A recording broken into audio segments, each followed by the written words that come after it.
ಇವತ್ತು ಬಜೆಟ್ ಭಾರತ ನಮ್ಮ ಅಭಿವೃದ್ಧಿಯ ನೀಲನಕ್ಷೆ ಇವತ್ತು ಇಡೀ ನಿರ್ಮಲಾ ಸೀತಾರಾಮನ್ ಅವರು ಬಣ್ಣಿಸಿದ್ದಾರೆ. ಹೀಗಾಗಿ ನಿರ್ಮಲಾ ಸೀತಾರಾಮನ್ ಅವರು ಮಂಡಿಸಿರುವಂಥ ಈ ಬಜೆಟ್ನಲ್ಲಿ ಯಾವುದೆಲ್ಲ ಇಳಿಕೆ ಆಗಿದೆ, ಯಾವುದೆಲ್ಲ ಏರಿಕೆ ಕಂಡಿದೆ ಅನ್ನೋದನ್ನು ನೋಡಬೇಕಾದ್ರೆ ಕೇಂದ್ರ ಬಜೆಟ್ನಲ್ಲಿ ಬಡತನ ನಿರ್ಮೂಲನೆಗೆ ಆದ್ಯತೆ ವಹಿಸಲಾಗಿದೆ.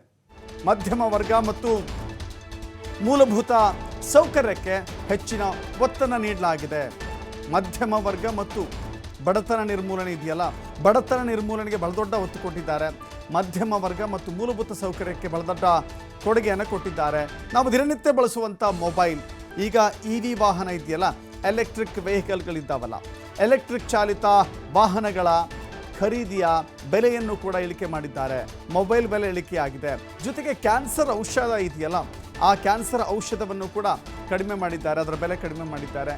ಸ್ವದೇಶಿ ನಿರ್ಮಿತ ಬಟ್ಟೆಗಳು, ನಾವು ನಮ್ಮ ದೇಶದಲ್ಲಿ ತಯಾರಿಕೆ ಮಾಡಿದಂಥ ಬಟ್ಟೆಗಳನ್ನು ಖರೀದಿ ಮಾಡ್ತೀವಿ ಅಂತ ಹೇಳಿದ್ರೆ ಅದಕ್ಕೂ ಕೂಡ ಬೆಲೆ ಇಳಿಕೆ ಆಗಿದೆ. ಇನ್ನು LED ಟಿವಿಗಳನ್ನು ಕೂಡ ಅತ್ಯಂತ ಕಡಿಮೆ ಬೆಲೆಯಲ್ಲಿ ಕೊಂಡುಕೊಳ್ಳಬಹುದಾಗಿದೆ. ನೋಡಿ, ಹೇಳಿ ಕೇಳಿ, ಇತ್ತೀಚೆಗೆ ಏನಾಗಿದೆ, ವಾಹನಗಳನ್ನು ಹೆಚ್ಚು ಬಳಕೆ ಮಾಡೋದ್ರಿಂದ, ಅಂದರೆ ಡೀಸೆಲ್ ಮತ್ತು ಪೆಟ್ರೋಲ್ ವಾಹನಗಳನ್ನು ಹೆಚ್ಚು ಬಳಕೆ ಮಾಡೋದ್ರ ಮೂಲಕ ಅತಿ ಹೆಚ್ಚು ನಾವು ಈ ಪರಿಸರ ಮಾಲಿನ್ಯವನ್ನು ಮಾಡಲಿಕ್ಕೆ ಕಾರಣೀಭೂತರಾಗಿದ್ವಿ. ಸೊ ಹೀಗಾಗಿ ಪರಿಸರ ಮಾಲಿನ್ಯ ತಡೆಗಟ್ಟಬೇಕು, ವಾಯು ಮಾಲಿನ್ಯ ನಿಯಂತ್ರಣದಲ್ಲಿ ಬರಬೇಕು ಅಂತ ಹೇಳಿದ್ರೆ ಒಂದೇ ಒಂದು ಮಾರ್ಗ, ಅದು ಎಲೆಕ್ಟ್ರಿಕ್ ಚಾಲಿತ ವಾಹನಗಳನ್ನು ಬಳಸೋದು. ಹೀಗಾಗಿ ಎಲೆಕ್ಟ್ರಿಕ್ ಚಾಲಿತ ವಾಹನಗಳಿಗೆ ಉತ್ತೇಜನ ಕೊಡಬೇಕು ಅಂತ ಹೇಳಿದ್ರೆ ಅದರ ಬೆಲೆಯನ್ನು ಕೂಡ ಇತಿಮಿತಿಯೊಳಗೆ ಇಟ್ಕೊಳ್ಬೇಕಾಗತ್ತೆ. ಈ ಕಾರಣದಿಂದಾಗಿ ಎಲೆಕ್ಟ್ರಿಕ್ ವಾಹನಗಳ ಬೆಲೆಯನ್ನು ಕಡಿಮೆ ಮಾಡಲಾಗಿದೆ. ಜೊತೆಗೆ ಮೊಬೈಲ್ ಇವತ್ತಿಗೆ ಬಹಳ ದೊಡ್ಡ ಅವಶ್ಯಕತೆ. ಹೀಗಾಗಿ ಮೊಬೈಲನ್ನು ಬಳಕೆದಾರರು ಕೂಡ ಜಾಸ್ತಿ ಇದ್ದಾರೆ. ಮೊಬೈಲ್ನ ಬೆಲೆಯನ್ನು ಕೂಡ ಕಡಿಮೆ ಮಾಡಿದ್ದಾರೆ. ಜೊತೆಗೆ ಕ್ಯಾನ್ಸರ್ ಔಷಧ ಇದೆಯಲ್ಲ, ಬಡವರಿಗೆ ಎಟುಕದ ರೀತಿಯಲ್ಲಿತ್ತು. ಇನ್ನು ಮುಂದೆ ಕ್ಯಾನ್ಸರ್ ಔಷಧ ಬಡವರಿಗೂ ಕೂಡ ಖರೀದಿ ಮಾಡುವಂಥ, ಕ್ಯಾನ್ಸರ್ನಿಂದ ಮುಕ್ತಿ ಹೊಂದುವಂಥ ಅವಕಾಶವನ್ನು ಈ ಬಜೆಟ್ನಲ್ಲಿ ಕಲ್ಪಿಸಲಾಗಿದೆ. ಇನ್ನು ಸ್ವದೇಶಿ ಬಟ್ಟೆಗಳು, ನಮ್ಮ ದೇಶದಲ್ಲೇ ತಯಾರಾದಂಥ ಬಟ್ಟೆಗಳಿಗೆ ಬೆಲೆ ಕಡಿಮೆಗೊಳಿಸಲಾಗಿದೆ. LED ಮತ್ತು LCD ಟಿವಿಗಳ ಬಿಡಿಭಾಗಗಳು ಮತ್ತು ಟಿವಿಯ ಬೆಲೆಯನ್ನು ಕೂಡ ಕಡಿಮೆ ಮಾಡಿದ್ದಾರೆ. ಇನ್ನು ಕಚ್ಚಾ ಚರ್ಮ ಆಮದು ಸುಂಕ ಕಡಿಮೆ ಮಾಡಿದ್ದಾರೆ. ಮೀನು ಮತ್ತು ಸೀಗಡಿ ಲೆಕ್ಕವನ್ನು ತೆಗೆದುಕೊಂಡ್ರೆ ಅಲ್ಲೂ ಕೂಡ ಕಡಿಮೆ ಆಗಿದೆ. ಇನ್ನು ಏರಿಕೆ ಯಾವ ರೀತಿಯಲ್ಲಿದೆ, ಯಾವೆಲ್ಲ ಏರಿಕೆ ಆಗಿದೆ ಅಂತ ಹೇಳಿದ್ರೆ, ಪ್ಯಾನಲ್ ಡಿಸ್ಪ್ಲೇ ಮೇಲಿನ ಕಸ್ಟಮ್ ಸುಂಕ ಜಾಸ್ತಿ ಆಗಿದೆ. 10% 20% ಹೆಚ್ಚಳ ಆಗಿದೆ. ಇನ್ನು ಪ್ಲಾಸ್ಟಿಕ್ ಉಪಕರಣಗಳ ಮೇಲಿನ ಕಸ್ಟಮ್ಸ್ ಅಂದರೆ ಸುಂಕ 25% ಜಾಸ್ತಿ ಆಗಿದೆ. ಟೆಲಿಕಾಂ ಉಪಕರಣಗಳ ಮೇಲಿನ ತೆರಿಗೆ ಅದು ಕೂಡ 10% 15% ಜಾಸ್ತಿ ಆಗಿದೆ. ಹೀಗೆ ಕೆಲವಷ್ಟು ಆದ್ಯತಾ ವಲಯಗಳಿಗೆ ತೆರಿಗೆಯನ್ನು ಕಡಿಮೆಗೊಳಿಸಿದ್ದಾರೆ. ಜೊತೆಗೆ ಯಾವೆಲ್ಲ ಆದ್ಯತಾ ವಲಯ ಮೀರಿ ಬೇರೆ ವಲಯಗಳಿಗೆ ಬರುತ್ತೋ ಅಂಥ ವಲಯಗಳಲ್ಲಿ ತೆರಿಗೆಯನ್ನು ಹೆಚ್ಚಳ ಮಾಡಿದ್ದಾರೆ. ಸೊ ಹೀಗಾಗಿ ಎಲ್ಲೊಂದು ಕಡೆ ಬಡವರಿಗೆ, ಮಧ್ಯಮ ವಲಯಕ್ಕೆ ಬಹಳ ದೊಡ್ಡ ಕೊಡುಗೆ ಅಂತ ಹೇಳಿ ಇದನ್ನು ವಿಶ್ಲೇಷಣೆ ಮಾಡಲಾಗ್ತಾ ಇದೆ. ಹಾಗಾದರೆ ಏನೆಲ್ಲ ಏರಿಕೆ ಕಂಡಿದೆ, ಏನೆಲ್ಲ ಇಳಿಕೆ ಕಂಡಿದೆ, ಸ್ವತಃ ನಿರ್ಮಲಾ ಸೀತಾರಾಮನ್ ಇವತ್ತು ಮಂಡಿಸಿರುವಂಥ ಬಜೆಟ್ನಲ್ಲಿ ಏನು ಹೇಳಿದ್ದಾರೆ ನೋಡೋಣ.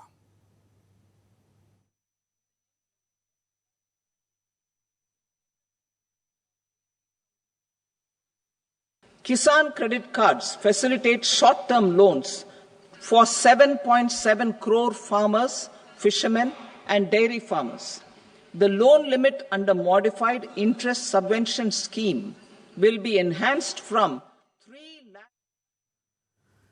ಎಸ್ ಸರ್, ಕೃಷಿ ಕ್ಷೇತ್ರಕ್ಕೆ ಬಜೆಟ್ನಲ್ಲಿ ಬಂಪರ್ ನೀಡಲಾಗಿದೆ. ಕಿಸಾನ್ ಕ್ರೆಡಿಟ್ ಕಾರ್ಡ್ನ ಮಿತಿ ಏನಿತ್ತು ಅದನ್ನು ಹೆಚ್ಚಳ ಮಾಡಿದ್ದಾರೆ. ಮೊದಲು 3 ಲಕ್ಷದವರೆಗೆ ಬಳಕೆ ಮಾಡಲಿಕ್ಕೆ ರೈತರಿಗೆ ಅವಕಾಶ ಇತ್ತು. ಇದೀಗ ಅದರ ಮಿತಿಯನ್ನು 5 ಲಕ್ಷ ರೂಪಾಯಿಗೆ ಹೆಚ್ಚಳ ಮಾಡಿದ್ದಾರೆ. ಸೊ ಕಿಸಾನ್ ಕ್ರೆಡಿಟ್ ಕಾರ್ಡ್ ಮೂಲಕ 5 ಲಕ್ಷದವರೆಗೂ ಕೂಡ ರೈತರಿಗೆ ಬಳಕೆಗೆ ಅವಕಾಶ ಇರುತ್ತೆ. ಧನ ಧಾನ್ಯ ಕೃಷಿ ಯೋಜನೆಯ ವಿಸ್ತರಣೆಯಾಗಿದೆ. ಮೀನುಗಾರಿಕೆ ವಲಯಕ್ಕೆ 60,000 ಕೋಟಿ ರೂಪಾಯಿ ಕೊಟ್ಟಿದ್ದಾರೆ. 60,000 ಕೋಟಿ ರೂಪಾಯಿ. ಮೀನುಗಾರಿಕೆಯಲ್ಲಿ ಭಾರತ 2ನೇ ಅತಿ ದೊಡ್ಡ ರಾಷ್ಟ್ರವಾಗಿದೆ. ಕಿಸಾನ್ ಕ್ರೆಡಿಟ್ ಕಾರ್ಡ್ ಇದೆಯಲ್ಲ, 7.7 ಅಂದರೆ 7,70,00,000 ರೈತರಿಗೆ ಸಾಲವನ್ನು ನೀಡುವಂಥ ಕ್ರೆಡಿಟ್ ಕಾರ್ಡ್ ವ್ಯವಸ್ಥೆ ಇದಾಗಿದೆ. ಹಾಗಾದರೆ ಕೃಷಿ ಕ್ಷೇತ್ರಕ್ಕೆ ಹೇಗೆ ಬಂಪರ್ ಅಂತ ನಾವು ಹೇಳ್ತಾ ಇದ್ದೀವಿ, ಯಾವ ಕಾರಣಕ್ಕೆ ಇದು ಬಂಪರ್ ಅಂತ ಹೇಳ್ತಾ ಇದ್ದೀವಿ ಅಂದರೆ ಅನೇಕ ಅಂಶಗಳನ್ನು ನಿಮ್ಮ ಮುಂದೆ ಇಡ್ತಾ ಇದ್ದೀವಿ. ಕಿಸಾನ್ ಕ್ರೆಡಿಟ್ ಕಾರ್ಡ್ನ ಮಿತಿ ಜಾಸ್ತಿ ಆಗಿದೆ. 3 ಲಕ್ಷದಿಂದ 5 ಲಕ್ಷ ರೂಪಾಯಿಗೆ. ಧನಧಾನ್ಯ ಯೋಜನೆಯ ವಿಸ್ತರಣೆ ಆಗಿದೆ. ಕೃಷಿಯಿಂದ ಉದ್ಯೋಗ ಸೃಷ್ಟಿಯ ನಿಟ್ಟಿನಲ್ಲಿ ಕೂಡ ಬಹಳ ದೊಡ್ಡ ಹೆಜ್ಜೆಯನ್ನು ಕೇಂದ್ರ ಸರ್ಕಾರ ತೆಗೆದುಕೊಂಡಿದೆ. ಕೃಷಿಯಿಂದ ವಲಸೆ ತಡೆಗಟ್ಟಬಹುದು ಅಂಥೇಳಿ, ಮೈಗ್ರೇಷನ್, ವಲಸೆಯನ್ನು ತಡೆಗಟ್ಟಬಹುದು. ಹೇಗೆ ಅಂತ ಹೇಳಿದರೆ, ನನ್ನ ಊರಿನಲ್ಲಿ ನಾನು ಕೃಷಿ ಜಮೀನಿನಲ್ಲಿ ದುಡಿತಾ ಇದ್ದರೆ ನಾನು ಬೆಂಗಳೂರು, ಮುಂಬೈನೋ, ಗೋವಾನೋ ಬೇರೆ ಬೇರೆ ರಾಜ್ಯಗಳಿಗೆ ಹೋಗಿ ಕೆಲಸ ಮಾಡುವಂಥ, ಗುಳೆ ಹೋಗುವಂಥ ಅನಿವಾರ್ಯತೆ ಸೃಷ್ಟಿ ಆಗೋದಿಲ್ಲ. ಫಾರ್ ಎಕ್ಸಾಂಪಲ್, ನಮ್ಮ ಕರ್ನಾಟಕದಲ್ಲಿ ತೆಗೆದುಕೊಂಡ್ರೆ ಯಾದಗಿರಿ, ಕಲಬುರಗಿ, ರಾಯಚೂರು ಭಾಗದಿಂದ ಅತಿ ಹೆಚ್ಚು ಜನ ವಲಸೆ ಬರ್ತಾರೆ. ಬೆಂಗಳೂರಿನಲ್ಲಿರುವಂಥ ಬಹುತೇಕ ಗಾರೆ ಕೆಲಸಗಾರರೇನಿದ್ದಾರೆ, ಕಟ್ಟಡ ಕಾರ್ಮಿಕರೇನಿದ್ದಾರೆ, ಆ ಭಾಗದವರೇ ಆಗಿದ್ದಾರೆ. ಅವರ ಜಮೀನಿನಲ್ಲಿಯೇ ಕೃಷಿ ಮಾಡಿದ್ರೆ, ಅಲ್ಲಿಯೇ ಉದ್ಯೋಗ ಸೃಷ್ಟಿಯಾದರೆ ವಲಸೆ ಬರೋದಿದೆಯಲ್ಲ, ಗುಳೆ ಹೋಗೋದಿದೆಯಲ್ಲ, ಅದನ್ನು ತಡೆಗಟ್ಟಬಹುದು. ಹೀಗಾಗಿ ಕೃಷಿಯಲ್ಲಿಯೇ ಅತ್ಯಧಿಕ ಪ್ರಮಾಣದಲ್ಲಿ ಕೆಲಸವನ್ನು ಸೃಷ್ಟಿ ಮಾಡುವಂಥ, ಉದ್ಯೋಗವನ್ನು ಸೃಷ್ಟಿ ಮಾಡಲಿಕ್ಕೆ ಅವಕಾಶವನ್ನು ಇಲ್ಲಿ ನೀಡಲಾಗಿದೆ. ಇನ್ನು ತರಕಾರಿ ಮತ್ತು ಹಣ್ಣುಗಳ ಮೂಲಕ ಆರೋಗ್ಯಪೂರ್ಣವಂಥ ಸಮಾಜವನ್ನು ಸೃಷ್ಟಿ ಮಾಡಲಿಕ್ಕೆ ಇಲ್ಲಿ ಅವಕಾಶ ಇದೆ ಅಂತ ಹೇಳಿ 100 ಜಿಲ್ಲೆಗಳಲ್ಲಿ ಧಾನ್ಯ ಯೋಜನೆಯನ್ನು ಜಾರಿಗೊಳಿಸಲಾಗಿದೆ. ಸಿರಿಧಾನ್ಯ ಇವತ್ತಿನ ಅತಿ ಹೆಚ್ಚು ಬೇಡಿಕೆ ಮತ್ತು ಆರೋಗ್ಯ ಒಂದು ಕಾಳಜಿ ಹುಟ್ಟಿದೆಯಲ್ಲ ಇತ್ತೀಚೆಗೆ, ಅನೇಕರಿಗೂ ಕೂಡ ಸಿರಿಧಾನ್ಯದ ಮೇಲೆ ಈಗ ಒಲವು ಮತ್ತು ಜಾಗೃತಿ ಮೂಡ್ತಾ ಇದೆ. ಅದಕ್ಕೆ ಕಾರಣ ಅಂತ ಹೇಳಿದ್ರೆ, ಪ್ರತಿಯೊಬ್ಬರಿಗೂ ಕೂಡ ಹೆಲ್ತ್ ಕಾನ್ಷಿಯಸ್ ಜಾಸ್ತಿ ಆಗ್ತಾ ಇದೆ.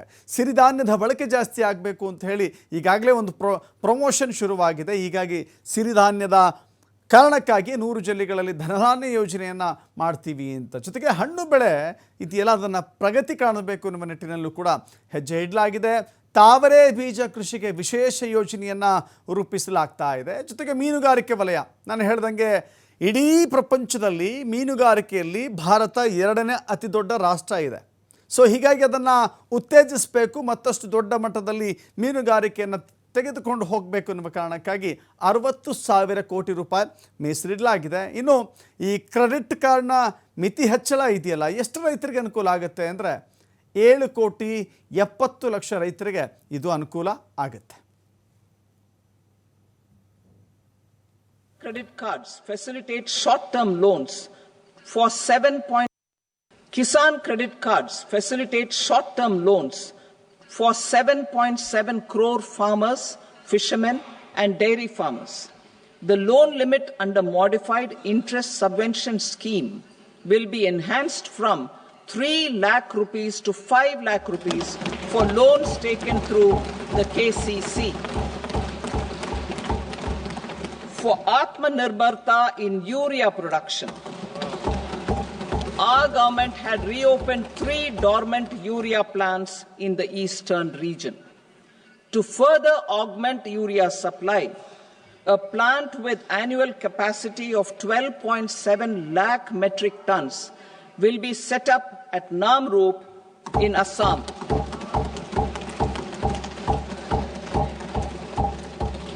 Kisan credit cards facilitate short-term loans for 7.